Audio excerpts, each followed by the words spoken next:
people say that audio is the most important part of your video, but I actually might disagree, because I think the most important part of your video is going to be imagination. No one?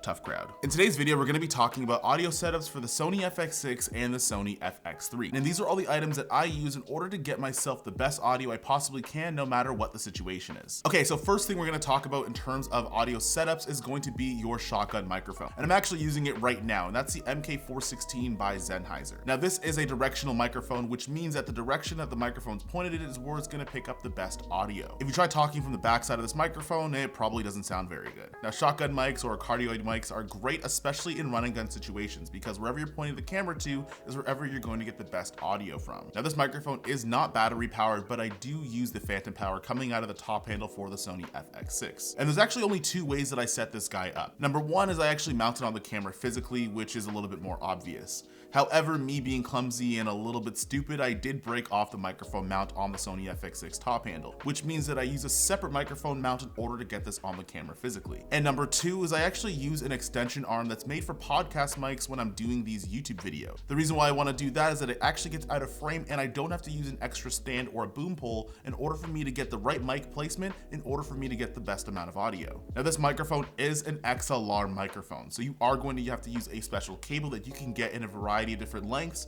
in order to connect into your camera that uses an XLR connection. And number two is going to be my wireless microphone setup, and that's going to be using the Sennheiser G4 lavalier system. And this pretty much works the same way you would think it would. It's a wireless setup where you can connect to a small microphone in order for you to get wireless sound. That way you don't necessarily have to be directly in front of the camera in order for your audio to sound good. All right, so this is what the Sennheiser G4 Lav actually sounds like. Now, I have like a little lapel mic that's going to be connected into here, but I thought this would be a great opportunity for me to talk about my new music partner.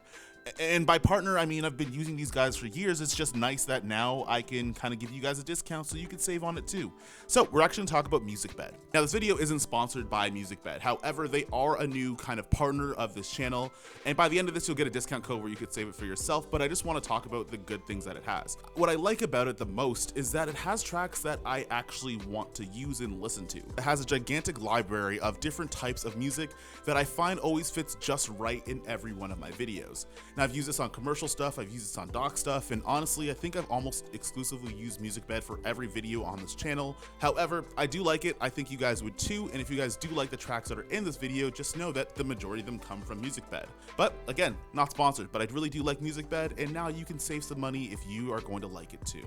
Okay, so this one might actually throw you for a loop, but my next audio setup that I use for the Sony FX6 is actually going to be the DJI Lav system. Now, you've heard a ton of different reviews about these microphones. They're small, they're compact, you get two transmitters and a receiver, you can actually back up audio into the devices themselves just in case, and you also have the ability to hook up to different things like your phone in case you want to do vertical content without having to have a giant audio setup but still have things sound really good. Now, there are a bunch of features packed into the DJI Lav system, but you might be asking that if the Sony FX6 uses an XLR connection, how exactly do you fit these 3.5mm microphone inputs into the camera's top handle? And honestly, I use this thing. Now, this is actually going to be an XLR to a 3.5mm jack adapter cable. What you have to do is you plug this guy into your top handle and this guy on the other side to your receiver.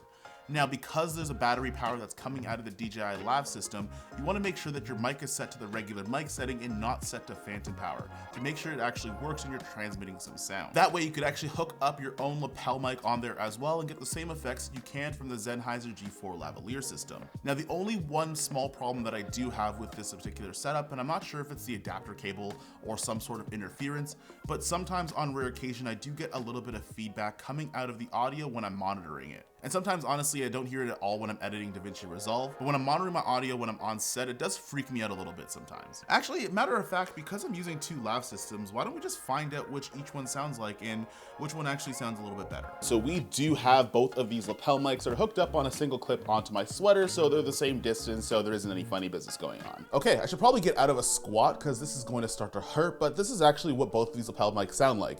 This one's gonna be the Sennheiser G4 lapel mic that's kind of just hooked up to a microphone I got on Amazon, and the DJI Lav mic is going to be hooked up to a Rode microphone as well. Now, it might be the quality of the microphones that I'm using, however, you're going to hear which each one of these two things sound like. And to be honest, I haven't really reviewed the audio just yet, mostly because I'm filming this clip, so you guys can decide for yourself which one actually sounds better.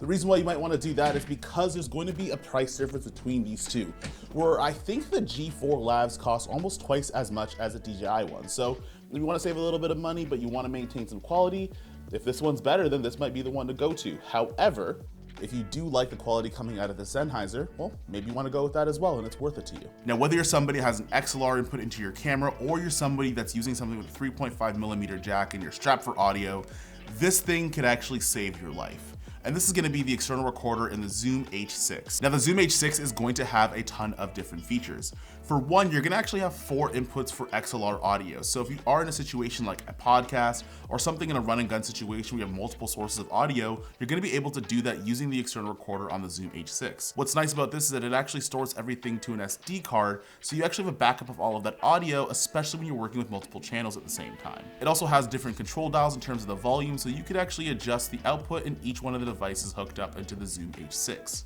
On top of that, if you're looking to just get some scratch audio or you're looking just to get some sound design, there's also some top microphone options for you, so you could use a Zoom H6 as a microphone that could store its sounds to the SD card, which makes it a really good on-field recorder as well. And lastly, this also gives you a second line of defense if you're using a camera that doesn't have the best audio options to it. Now, if you're using something like a mirrorless camera or something that only has 3.5mm jack inputs, because the Zoom H6 actually stores a 24-bit audio file, it's going to be high quality and it's going to sound super crisp and clean. However, if you're using some of the on-camera microphones or some of the shotguns in your YouTube videos just sitting on your camera, you might not actually get the best audio quality.